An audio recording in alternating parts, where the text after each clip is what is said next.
Quoi pour vous aussi ce matin, si vous voulez descendre? Bonjour, frères et sœurs. On sent qu'il y a quelques trous dans les places ce matin. Alors, je vais dire bonjour à la caméra aussi pour ceux qui toussent à la maison ou qui n'ont pas pu se déplacer. Probablement que c'est ça. Le seul avantage, non, il y en a plus. Il y a l'avantage d'avoir Jésus-Christ, là, il ne faut pas le négliger, mais vous autres, vous avez eu la grippe juste avant Noël. Vous ne l'aurez peut-être pas pendant. Fait que il y a au moins ça de bon, hein? Alors, qu'est-ce qu'on a pour vous ce matin, maestro?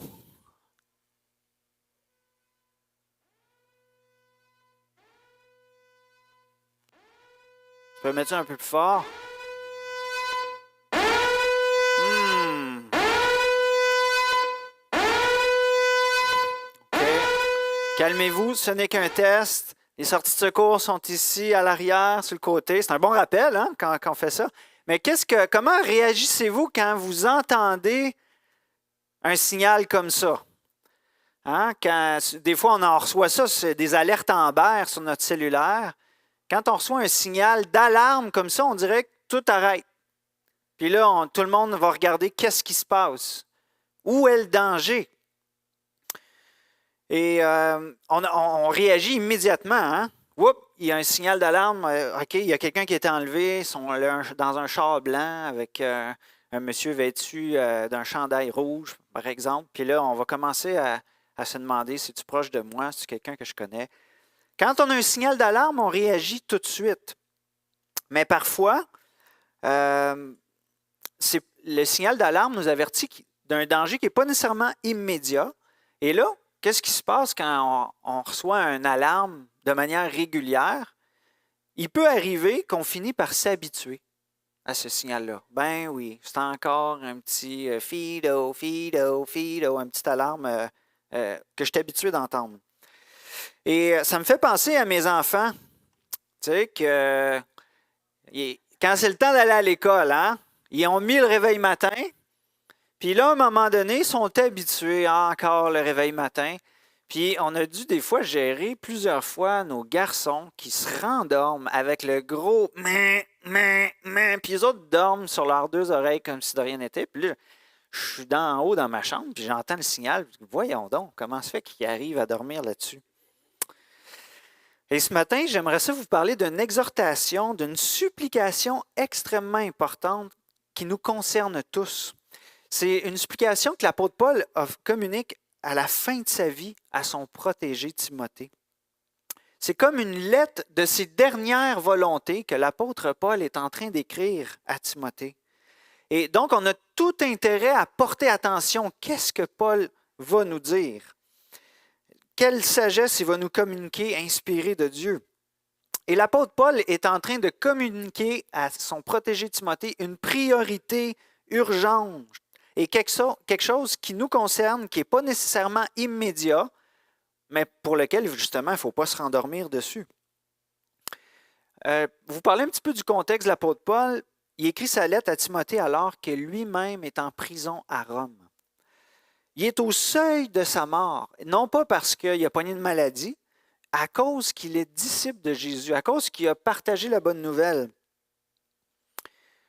Et là, chaque mot de cette lettre devait donc être très précieuse pour Timothée qui la lisait. Et on ne va pas pouvoir tout lire la lettre de Paul. Fait qu'on va se concentrer juste sur un thème qu'il a écrit. Fait que je vous invite à tourner avec moi dans 2 Timothée, chapitre 4, versets 1 à 8. Je vais juste prier avant de lire. Seigneur, merci pour ta parole, pour ces mots précieux, ces mots inspirés de l'Esprit Saint que nous nous apprêtons à lire. Qu'on puisse disposer nos cœurs et, comme une sonnerie d'alarme, à être attentif à ce que tu veux nous parler. Amen. Ça commence, c'est pourquoi je t'en supplie, devant Dieu et devant le Seigneur Jésus-Christ qui doit juger les vivants et les morts au moment de sa venue et de son règne. Prêche la parole, insiste en toute occasion, qu'elle soit favorable ou non, réfute, reprend et encourage. Fais tout cela avec une pleine patience et un entier souci d'instruire. En effet, Un temps viendra où les hommes ne supporteront pas la sainte doctrine. Au contraire, ayant la démangeaison d'entendre des choses agréables, ils se donneront une foule d'enseignants conformes à leurs propres désirs. Ils détourneront l'oreille de la vérité et se tourneront vers des fables. Mais toi, sois sobre en tout, supporte les souffrances, accomplis la tâche d'un évangéliste, remplis bien ton ministère. Pour ma part, en effet, je suis déjà comme sacrifié, et le moment de mon départ approche. J'ai combattu le bon combat, j'ai terminé la course, j'ai gardé la foi. Désormais, la couronne de justice m'est réservée. Le Seigneur, le juste juge, me la remettra ce jour-là, et non seulement à moi, mais aussi à tous ceux qui auront attendu avec amour sa venue. Amen. Juste avant d'écrire cette lettre-là, l'apôtre Paul, au chapitre 3, il va dire, « Tu as vu, tu as suivi de près mon enseignement, ma conduite, ma foi, mon amour, ma persévérance et la persécution que j'ai eue et dont Dieu m'a délivré. Tu sais que ça fait partie de la vie chrétienne, Timothée. Et tu sais que certains imposteurs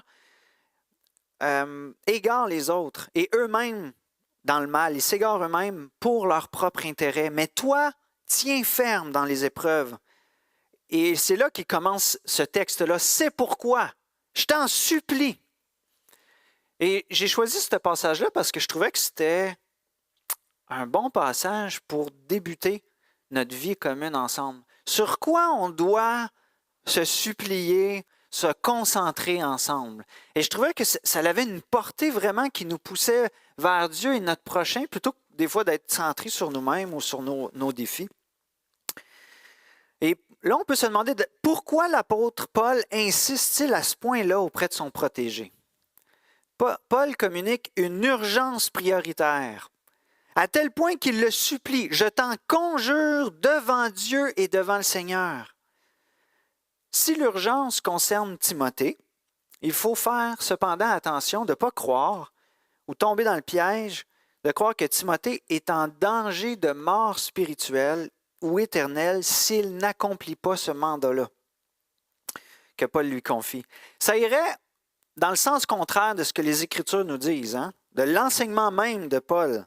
Dans Éphésiens 2, 8 et 9, il est écrit « C'est par la grâce que vous êtes sauvés, par le moyen de la foi, c'est un don de Dieu, ce n'est pas par les œuvres afin que personne ne se glorifie. » Romains 8, 1 nous dit encore « Il n'y a maintenant aucune condamnation pour ceux qui sont en Jésus-Christ. » Paul avait donc l'assurance de son propre salut à cause du triomphe de Christ sur le péché et sur la mort qui a été manifesté à la croix et aussi lors de sa résurrection. Paul savait qu'il avait combattu le bon combat, que ses souffrances qu'il vivait en prison à cause de l'Évangile n'étaient pas inutiles, mais en plus qu'il attendait non seulement la couronne de la justice que Dieu lui donnerait lors de sa propre résurrection, mais il attendait cette couronne-là aussi pour Timothée et pour tous ceux qui attendent avec amour la venue de Jésus-Christ. Ainsi, une des raisons principales pour laquelle Paul supplie Timothée d'accomplir son mandat prioritaire, c'est cette glorieuse assurance d'être sauvé par la grâce et de savoir que Dieu va nous faire entrer dans son royaume céleste. N'est-ce pas un puissant motivateur? La gloire de Dieu dans laquelle nous avons été intégrés par sa faveur non méritée devrait être notre principale motivation pour agir pour Dieu. Je sais que Dieu m'a sauvé, je sais que Dieu m'aime, c'est pourquoi je parle ou j'agis. Ça devrait produire en nous un émerveillement. Wow, Dieu m'a tellement aimé, Dieu m'a tellement gracié. Et si ce n'est pas le cas, tu sais, parfois on se dit, ah ouais, ça fait combien de fois que j'entends le dimanche matin cette nouvelle-là. J'étais un petit peu blasé. J'ai hâte de rentrer chez nous puis de m'occuper de mes petites choses. Je pense que si on devient blasé de cette nouvelle-là, on a besoin de la redécouvrir. On a besoin de se recoller proche de Christ, de voir à quel point il nous aime et se laisser toucher notre cœur. réaliser que la parole de Dieu a été faite chair, qu'elle a habité parmi nous pleine de grâce et de vérité, qu'elle a donné à ceux qui croient en lui, en Jésus, le pouvoir de devenir enfants de Dieu. OK, donc là, si l'éternité de Paul est celle de Timothée et de nous qui croyons en Jésus-Christ est assurée, pourquoi tant d'insistance? Pourquoi l'apôtre, je t'en supplie, je t'en conjure, s'il te plaît? L'apôtre Paul va donner une seconde raison. Donc, il n'y a pas juste le fait que notre éternité est assurée, mais il va donner la raison à la suite de ces mots. Parce que Jésus revient bientôt juger les vivants et les morts. Et qu'il y a plein de personnes perdues qui ne sont pas réconciliées avec Dieu et qui restent sous sa sainte colère. Jésus a d'ailleurs utilisé le métier de pêcheur pour expliquer cette vérité-là. Simple vérité, hein? Comme un pêcheur trie les poissons qu'il a pêchés, il jette le mauvais dans la mer et garde le bon. De la même manière, à la fin du monde, Dieu gardera ceux qu'il a justifiés et jettera les méchants dans la fournaise de feu. On voit ça dans Matthieu 13. N'est-ce pas horrible? Pas le fait que Dieu trie, là. Dieu est saint, il est juste, c'est lui qui a l'autorité, il sait ce qu'il fait. Mais que des millions de personnes aillent dans cet endroit de colère, refusent de prendre conscience de la réalité du péché dans leur vie. Il y a des gens qui ne croient pas en Dieu, ni en Jésus, et qui vivent simplement pour eux-mêmes. Des gens qui vivent dans le moment présent en suivant les désirs de leur cœur. Et ces gens-là ne seront pas trouvés dans le livre de vie. Peut-être qu'on faisait partie d'autres gens qui croyaient qu'ils n'étaient pas si méchants. Je ne suis pas si méchant que ça quand je me compare. Il y en a des bien pires que moi. Qu'on est plus des victimes qui ne méritent quand même pas d'être séparés éternellement de Dieu. Hein? Mais la parole de Dieu nous dit car tous ont péché. On a tous manqué, on est privés de la gloire de Dieu. D'autres ont l'apparence de la piété, hein? Vont mener une vie religieuse, vont être fidèles peut-être le dimanche matin à l'église, vont prier régulièrement, mais aiment le péché plus que Dieu. Ils renient par leur comportement ce qui fait la force d'une vie pieuse. Ah oui, ils sont fidèles, sont là aux événements, sont là au temps de prière, mais ils ont besoin d'avoir cette puissance, une réelle confiance en l'amour immérité de Dieu et en sa volonté parfaite. Cette conviction que suivre Christ vaut plus la peine que suivre mes désirs. Il y a des gens aussi qui croient réellement que leurs bonnes œuvres ou leur obéissance à la loi va leur accorder la faveur de Dieu, mais qui, sans s'en rendre compte, déclarent que le sacrifice de Jésus est inutile. Hein? Quand on se fie, hey, moi je fais ce qui est bien, je suis la loi, je cherche à obéir à Dieu de tout mon cœur, ben alors pourquoi Jésus est venu? Pourquoi il est mort? Pour rien. Et il y a ceux aussi qui tordent les Écritures pour entendre des choses conformes au désir de leur cœur. Ah, je ne suis pas à l'aise avec cette phrase dans la Bible. Ce n'est pas conforme à l'image de Dieu, du Dieu d'amour auquel je crois. Et là, on va prendre la vérité, puis on va la mettre de côté pour un sentiment. Peut-être ce matin, tu te retrouves dans une de ces catégories-là. Peut-être que tu luttes même en dedans de toi. Oui, je crois à la vérité, je crois au sacrifice de Jésus, mais des fois, j'ai tendance à me fier sur mes œuvres. Et vous savez, la vie d'un croyant, ce n'est pas une vie où, une fois qu'on croit à la vérité, tout est réglé, on n'a plus de lutte. Non, on continue des fois à batailler avec des mensonges qu'on a cru longtemps. Mais un croyant, c'est celui qui, lorsqu'il est confronté à la vérité, à la parole de Dieu, se repent. Dit, hey, je suis encore tombé dans cette mauvaise conception-là. Seigneur, c'est pas ça que tu as fait pour moi. C'est pas ça mon identité. Mon identité est en toi. Et on se repent et on fait confiance à Dieu, à son pardon. Vous savez, personne n'est né juste et parfait, méritant le ciel. On était tous condamnés par notre nature pécheresse. Et aujourd'hui, si tu doutes de ton éternité à cause de tes œuvres, Jésus t'offre la croix. Il t'offre d'écouter son Saint-Esprit qui veut te convaincre que Jésus-Christ a tout accompli à la croix pour te pardonner, pour t'offrir la vie éternelle. Et si tu entends cette voix ce matin, n'endurcis pas ton cœur. Fais confiance à Dieu. Tourne-toi vers son pardon et son amour éternel. Déclare-le publiquement à quelqu'un autour de toi. J'ai décidé de croire en Jésus. J'ai décidé de croire en Jésus seul. Ne reste pas comme ces millions de personnes qui restent incrédules, qui doutent de l'amour de Dieu manifesté en Jésus-Christ. Voyez-vous l'urgence prioritaire? Est-ce que nous nous sommes habitués à la sonnerie d'alarme? Est-ce que nous nous sommes rendormis sur cette réalité-là? Joseph Staline a déjà dit « La mort d'une personne est une tragédie. La mort d'1 million de personnes n'est qu'une statistique. » C'est une affirmation troublante venant d'un fou, mais elle détient une part de vérité. Quand il s'agit d'un grand nombre de personnes, on devient facilement insensible. On oublie facilement que dans les millions de personnes qui sont égarées, qui prennent le chemin de la séparation éternelle, il y a des pères, il y a des mères, il y a des fils, il y a des filles, il y a des frères, il y a des sœurs.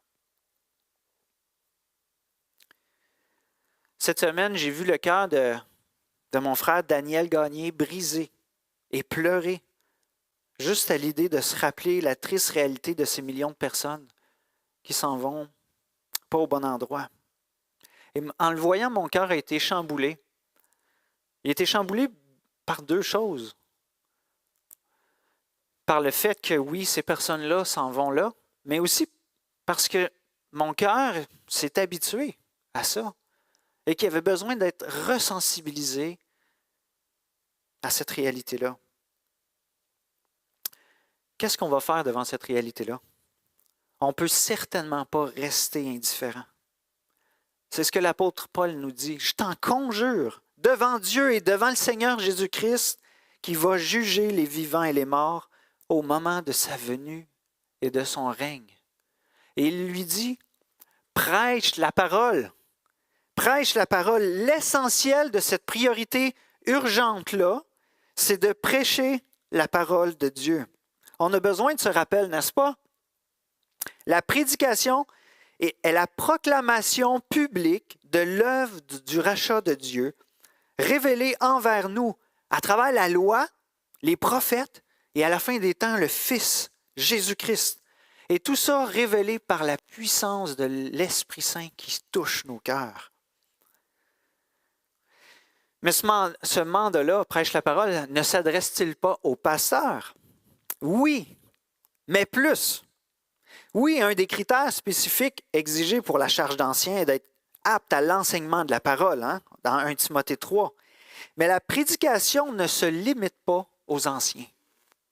Les anciens ont pour rôle d'équiper les saints à travers l'enseignement de la parole en vue du service de l'édification de l'Église, mais nous avons tous reçu la bonne nouvelle.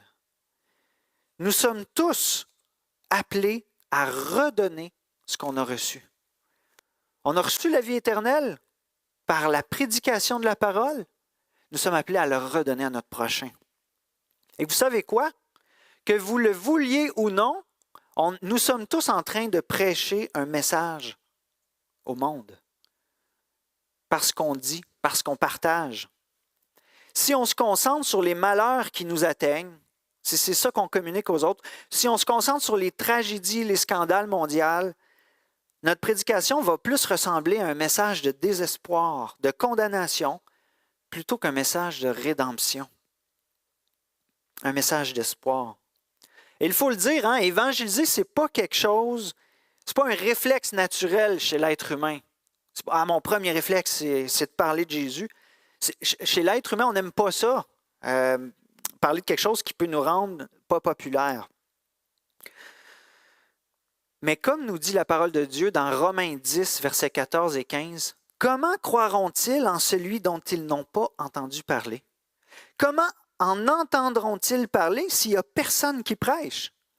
Et comment y aura-t-il des prédicateurs s'ils ne sont pas envoyés? Selon qu'il est écrit, qu'ils sont beaux les pieds de ceux qui annoncent la paix, de ceux qui annoncent de bonnes nouvelles. Amen. Voici donc le mandat que Jésus nous donne. Allez, faites de toutes les nations des disciples, baptisez-les au nom du Père, du Fils et du Saint-Esprit. Enseignez-leur à mettre en pratique tout ce que je vous ai prescrit. Et moi, je suis avec vous tous les jours jusqu'à la fin du monde. Nous sommes le sel de la terre. Nous sommes la lumière du monde à cause de Christ qui habite en nous, de son esprit. Est-ce qu'on met une lampe en dessous du lit ou on la met bien en évidence afin qu'elle brille et qu'elle illumine? Demandons à Dieu de délier notre bouche pour devenir des réveils matins pour notre prochain, afin de réveiller ceux qui dorment, de relever ceux qui sont morts pour être éclairés par la lumière de Christ. Je me rappelle quand j'allais travailler, puis que là, j'allais, tu sais, vous avez sûrement vécu ce sentiment-là. Vous allez travailler, puis là, vous avez l'impression de ne pas être à votre place, tu sais, vous entendez des discussions là, quelqu'un raconte ses exploits sexuels, d'autres, de toutes sortes de choses au travail, des discussions futiles, puis qu'est-ce que je fais là? J'ai l'impression d'être un extraterrestre, puis j'ai quelque chose, tu sais, on dirait que je suis comme pas dans la gang, tu sais. Puis je voulais pas l'être non plus, là, c'est pas ça l'idée, mais puis là, je manquais plein d'occasions. Et puis, je me suis dit, pourquoi j'ouvre pas ma bouche? J'ai l'impression qu'il y a un nœud dans ma langue. J'avais besoin de prier. Prier le Seigneur, délie ma langue, aide-moi à être un ambassadeur. Et puis, juste le fait de prier, ça a changé quelque chose. Donc, on vient de voir l'essentiel de notre priorité. Prêche la parole. Notons maintenant dans le texte l'urgence de cette priorité. Et la question qui nous vient en tête, quand est-ce qu'on doit prêcher le message de Dieu? Voyons la réponse de Paul. Insiste en toute occasion, favorable ou non. Wow! Je ne sais pas pour vous, mais moi, les moments favorables, ça me va bien. Ceux-là, je les accepte bien facilement. Ils sont faciles à digérer. Mais a-t-il bien dit ou non? Dans la même phrase que insister, c'est plus facile de garder le profil bas puis pour éviter d'être étiqueté comme un fanatique qui veut essayer de plugger Jésus puis sa doctrine à tous les moments. On a l'impression que prêcher la parole dans les occasions qui ne sont pas favorables, l'image peut-être que vous avez en tête, c'est un gars avec sa Bible qui est tout le temps en train de taper sa tête des autres. Mais ce n'est pas l'image que l'apôtre Paul s'en faisait. La motivation de Paul était tout autre. Il ne pouvait simplement pas contenir l'amour débordant de Dieu en lui. Ça jaillissait autour de lui. 2 Corinthiens 5, 13, 14 dit « En effet, si je suis hors de sens, c'est pour Dieu. Si je suis de bon sens, c'est pour vous. Car l'amour de Christ nous presse. » C'est l'amour de Jésus pour lui qui persécutait l'Église avant, qui le poussait à dire « Hey, vous ne savez pas comment Dieu est extraordinaire, comment il est venu me racheter, comment il veut t'inclure dans son royaume. » Et ça le pressait tellement, l'apôtre Paul, qu'il se faisait une fierté d'annoncer la parole là où elle n'avait pas encore été prêchée. Paul prêchait, encourageait, exhortait dans les occasions favorables. Il allait dans les églises, dans les lieux de prière, dans ceux qui demandaient de l'entendre. Mais il prêchait la bonne nouvelle aussi dans des occasions qui n'étaient pas favorables. Quand il était méprisé au sein même de l'Église. « Ah, tu prêches, mais il y en a des bien plus éloquents que toi. Il y en a qui ont bien plus de puissance miraculeuse que toi. » Il prêchait quand le péché était toléré aussi, puis il reprenait les églises. Quand les Juifs s'opposaient à cause de la bonne nouvelle, en prétendant que le salut se trouve dans notre propre justice et dans l'obéissance à la loi. Il prêchait la bonne nouvelle aux gens idolâtres et même aux autorités politiques qu'il avait mis en prison. Vous vous rappelez certainement cette histoire dans Acte 16, où Paul et Silas avaient été battus par la foule puis mis en prison. Pourquoi? Parce qu'ils avaient chassé un démon d'une femme, une servante qui rapportait beaucoup d'argent à leur maître en annonçant les choses cachées aux gens qui venaient la consulter. Cette femme-là qui les suivait puis qui annonçait les choses cachées, qui disait « Ceux-ci vous annoncent la parole de Dieu ». Et puis à un moment donné, ça venait faire obstruction, même tellement qu'elle n'arrêtait pas de répéter tout le temps la même phrase, qui a fini par chasser le démon qui était en elle.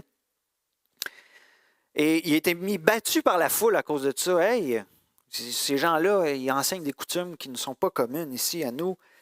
Et qu'est-ce qui s'est passé?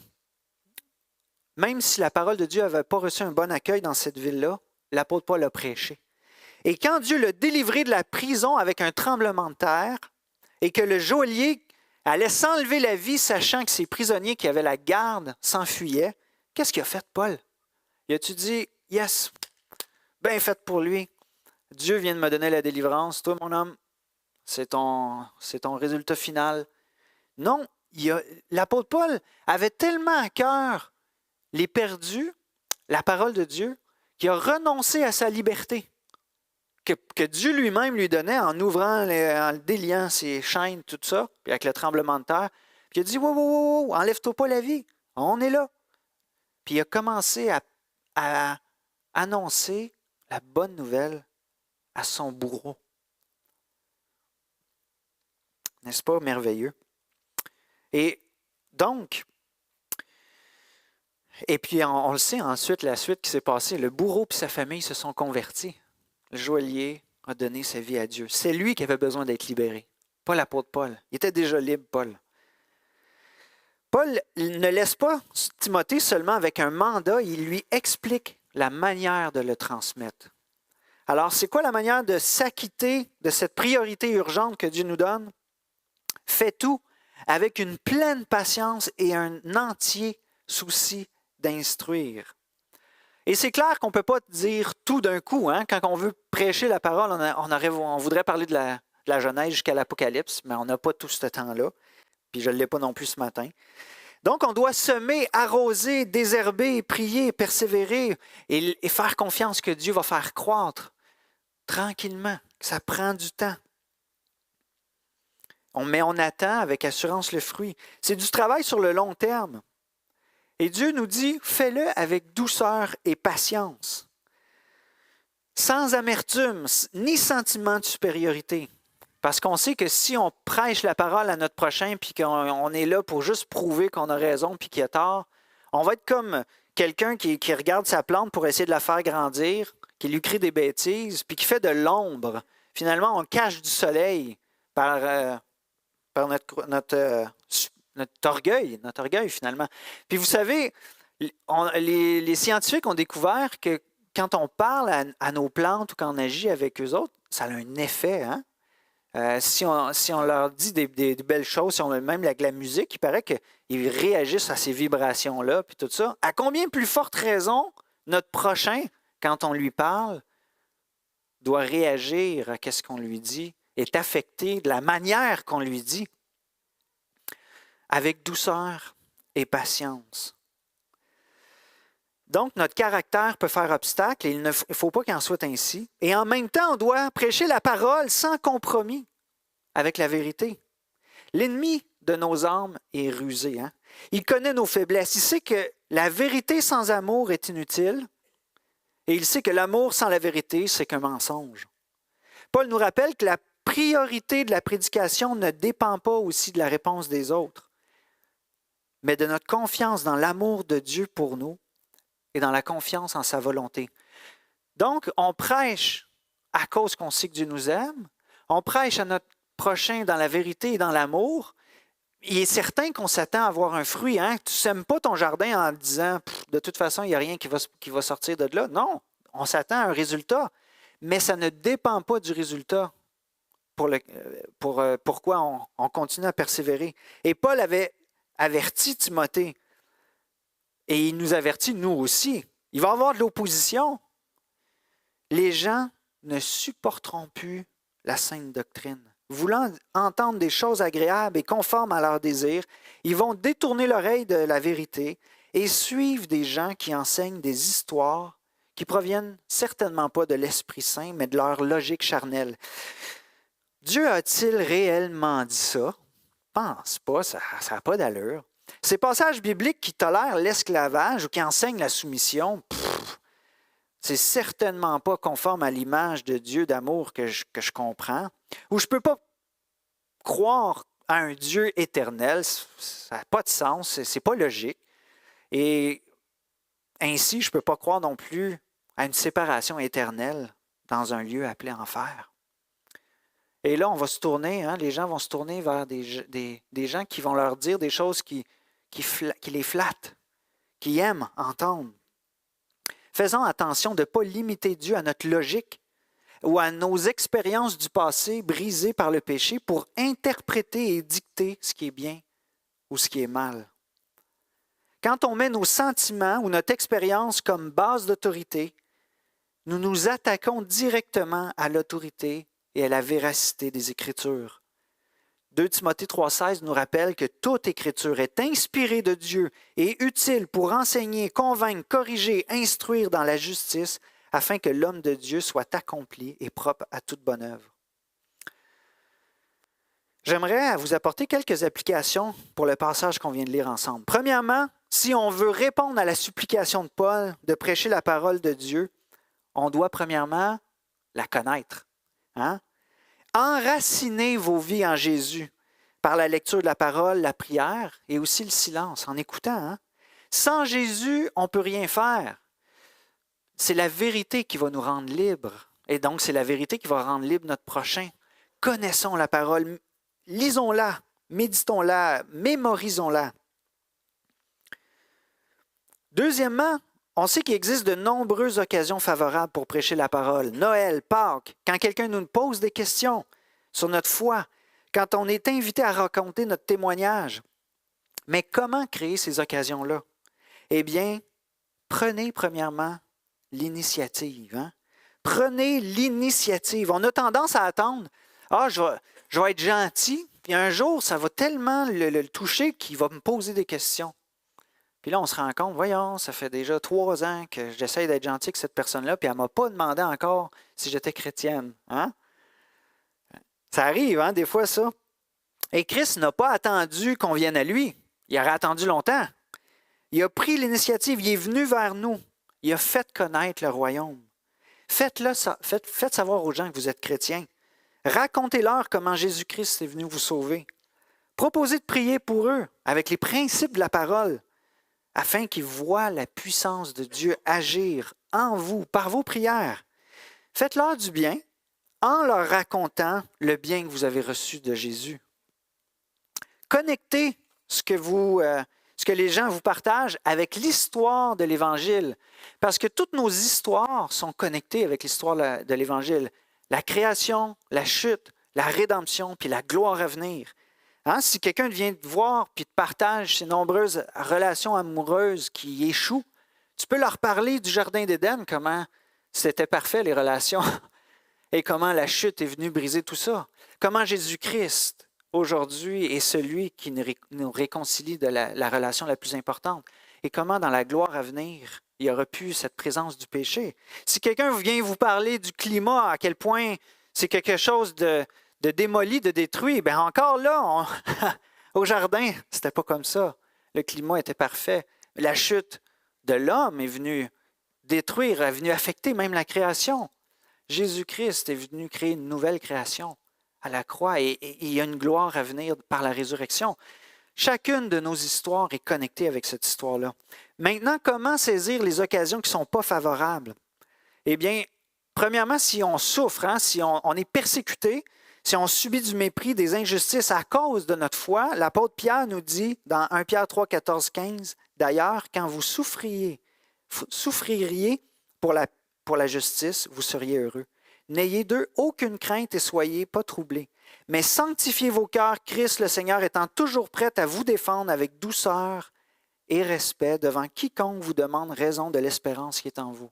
Et on l'a vu avec le témoignage des apôtres, quand ils étaient arrêtés, persécutés, ou parce qu'ils avaient guéri quelqu'un ou qu'ils avaient fait du bien au nom de Jésus-Christ, les gens se défendaient avec douceur et respect. Vous nous demandez pourquoi on fait ça? Vous nous demandez pourquoi on continue de prêcher la parole quand vous nous demandez d'arrêter? Voici pourquoi, à cause de la bonne nouvelle de Jésus. Comment faire pour prêcher la parole quand on est confronté aux éléments mauvais de notre culture? On a beaucoup, quand on est sauvé, là, au début, on brûle des ponts à notre conversion en condamnant les choses neutres. On est comme une boule de quilles. Hey, je suis converti, puis là, moi, je pratiquais telle affaire, puis je dansais, mais ça avait des intentions sexuelles. La danse, c'est mauvais, puis là, on va condamner la danse, ou on va comme mal comprendre notre culture. Et parce que c'était pour nous une occasion de chute. La musique, on fait du ménage des fois à notre conversion. Et on vit dans une culture familiale et de société brisée par le péché. Et Jésus a prié, je ne te prie pas de les ôter du monde, mais de les préserver du mal. Et chaque croyant est appelé à vivre différemment du monde, mais tout en demeurant dans le monde. Et c'est pour ça qu'on a besoin d'étudier notre culture afin de déterminer qu'est-ce qu'on peut recevoir, qu'est-ce qui est à rejeter et qu'est-ce qui est à racheter. Parce qu'il y a des choses dans notre culture qui sont neutres et bonnes qu'on peut recevoir. Il y a des choses qui sont mauvaises, péchés, qu'on peut rejeter. Et quand ce n'est pas clair, on peut regarder le principe biblique. Et puis il y a des choses qui ne sont pas mauvaises, mais qui sont utilisées par la nature pécheresse de manière mauvaise et qui doivent être rachetées. Sachez cependant que ça demande énormément de sagesse. Ça demande une paix au niveau de notre conscience. Parce qu'on n'est pas appelé à aller dans des domaines où « Ah, là, non, mais j'ai l'impression que je suis en train de pécher si je fais ça. » Donc, je vais donner des exemples dans lesquels Dieu nous donne une liberté de conscience pour les utiliser ou non avec la sagesse. Mais l'idée que je veux que vous reteniez dans votre cœur, c'est « OK, comment je peux aller un pas plus loin dans les occasions non favorables? » Prenons les médias sociaux et Internet. Qu'est-ce qu'on peut recevoir de ça? Hey, c'est très utile pour communiquer, s'informer, rentrer en contact avec des personnes. Qu'est-ce qu'on rejette dans les médias sociaux?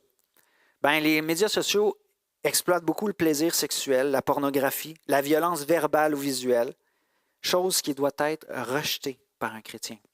Qu'est-ce qu'on peut racheter maintenant dans les médias sociaux? Bien, en fait, c'est un moyen de diffusion et de connexion planétaire qui nous donne accès à pratiquement toutes les familles du monde. Mais beaucoup de gens, qu'est-ce qui se passe? Ils tombent dépendants des réseaux sociaux. Donc, dans notre liberté de conscience, si pour moi, entrer dans les réseaux sociaux sont une occasion de chute, je suis aussi bien de m'en priver pour un certain temps ou le temps que ça demandera. Mais si je veux aller racheter, pourquoi pas utiliser les réseaux sociaux sagement pour apporter le message de l'Évangile? Exemple, on gère les écrans à la maison d'une manière intentionnelle et constante. Les heures, les lieux d'écran, les sites permis. Il y a des outils pour bloquer différents sites. Écrire un commentaire percutant, bien choisi, qui manifeste la vérité et la grâce de l'Évangile. Pas des condamnations ou des dons bien niaiseux. Diffuser seulement des choses qui tendent des perches aux gens, qui mettent le sel sur leur langue. Communiquer aux gens ce qui nous rapproche d'eux, pas juste ce qui nous différencie d'eux. Vous voyez comment utiliser des occasions, des fois, qui nous paraissent non favorables? La fête de Noël, ça, c'est une affaire qu'on a l'impression qui est plus favorable, mais il y en a quand même des choses à recevoir, rejeter, puis racheter.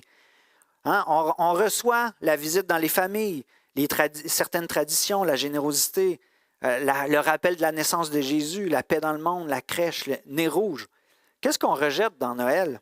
Les abus de boissons, les excès de nourriture, remplacer Jésus par le Père Noël, le culte des anges, l'endettement puis les cadeaux.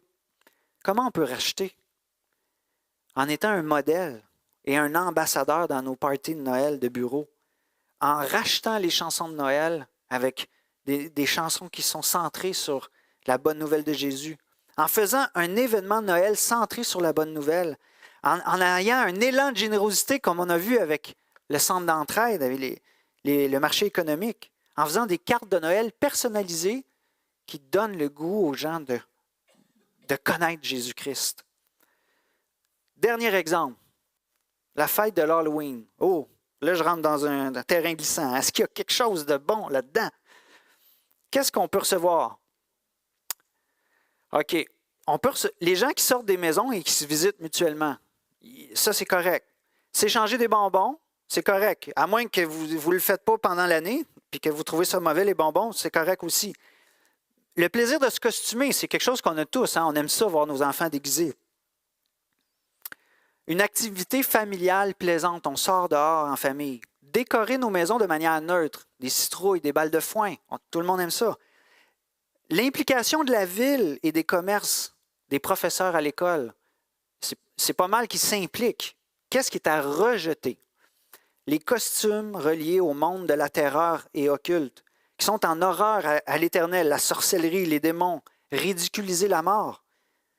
Les farces et attrapes méchantes ou dangereuses, qu'on entend souvent parler lors de cette fête-là. Les croyances occultes qui peuvent être communiquées dans cette fête-là.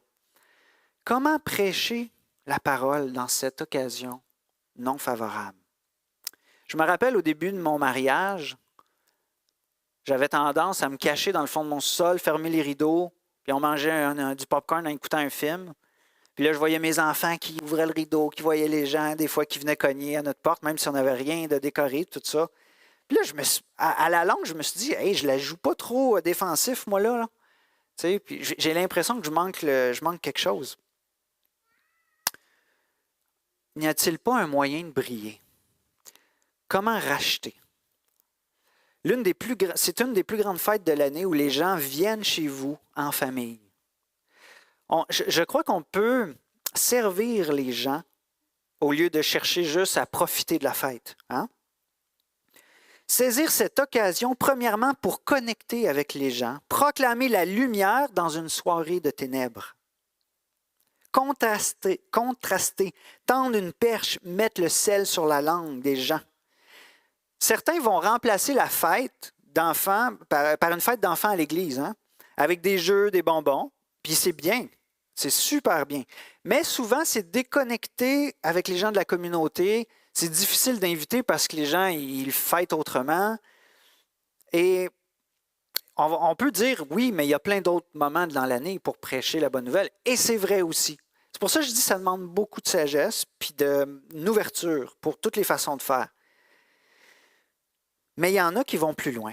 Il y en a qui vont racheter la fête en participant intentionnellement à cette fête-là, en offrant des bonbons, du chocolat chaud, les toilettes, dans un but précis d'apporter la lumière dans un monde de ténèbres, en cherchant à tendre des perches pour évangéliser directement, à travers une présentation artistique ou évangélique, en plaçant des traités dans les sacs de bonbons ou en allant dans porte à porte pour donner des traités pour partager l'Évangile. L'année passée, j'ai été frappé par une église baptiste qui avait fait, il y avait comme un chapiteau, puis il avait fait 2 chemins, un large et un étroit. Dans le chemin large, il y avait des bonbons, de la lumière, de la boucane, de la grosse musique, puis l'autre, c'est un chemin un petit peu traditionnel. Et puis, les personnes venaient, hein? Et puis là, ils prenaient habituellement tout le chemin large, là, tu sais. Qu'est-ce qui arrivait? Le chemin large, il menait à une sortie, c'était comme un détour, ça menait à une sortie. Puis là, il y avait quelqu'un de l'Église qui s'était déguisé en âme damnée, puis qui a dit « Pourquoi avez-vous choisi le chemin large qui vous mène à la mort? Hein? » Et puis là, il y avait quelqu'un d'autre qui disait « Vous savez, vous n'êtes pas réellement mort, et Dieu vous donne une seconde occasion pour choisir le bon chemin. » Et il les amenait au bon chemin et leur présentait que ce bon chemin-là était Jésus. Les gens prenaient le bon chemin étroit, puis ils demandaient pourquoi vous avez choisi le chemin large. Puis ils disaient, il y avait des lumières, tout le monde y allait là. Tu sais, les mêmes raisons qu'on entend quand on prêche le chemin Jésus-Christ. Alors, il leur faisait prendre le chemin étroit. Et qu'est-ce qu'il y avait à la sortie du chemin étroit? Il y avait le chocolat chaud, les sacs de bonbons, les traités de l'Évangile, les hot dogs, les gens qui les accueillent et qui les aiment. Il y avait l'occasion de goûter l'amour de Dieu à travers des chrétiens qui, déguisés ou non, de manière correcte, les accueillaient. Et je trouvais que c'était un bon moyen de racheter, de dire comment je peux briller dans cette fête ténébreuse-là. Ce n'est qu'une opinion. Je vous ai prêché les principes de la parole. Là, je suis dans l'application, donc c'est des opinions, puis on a besoin de s'accueillir où est-ce qu'on est par rapport à tout ça. Donc, le principe, prêcher la parole de Dieu dans les occasions non favorables culturellement ou dans les occasions non favorables qu'on vit dans notre vie. Conclusion, frères et sœurs, on attend avec amour la venue de notre Sauveur. Et je me joins à Paul pour vous supplier devant Dieu, devant le Seigneur Jésus-Christ, qui doit juger les vivants et les morts. Prêche la parole, mon frère, prêche la parole, ma sœur, en toute occasion, favorable ou non. Ayons à cœur cette priorité urgente par amour pour notre Dieu et pour notre prochain. Je vais terminer dans la prière. Seigneur, merci de ce rappel de l'apôtre Paul qui, à la fin de sa vie, nous a rappelé l'essentiel, un point essentiel à notre vie, à ne pas négliger, de partager la bonne nouvelle à notre prochain, de se la partager mutuellement, mais de la partager à notre prochain qui ne te connaît pas. Seigneur, on te demande de délier nos bouches, de raviver cet amour par lequel tu nous as touchés, de se rappeler notre éternité qui est assurée entre tes mains, mais en même temps d'avoir à cœur notre prochain qu'on rencontre à l'épicerie, à notre travail, dans ces occasions où parfois c'est pas favorable, ou Seigneur, qu'on puisse être ces ambassadeurs, ces témoins qui partagent la bonne nouvelle.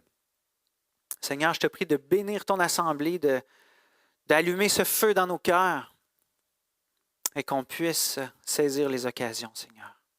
Je te demande ces choses dans le précieux nom de Jésus. Amen.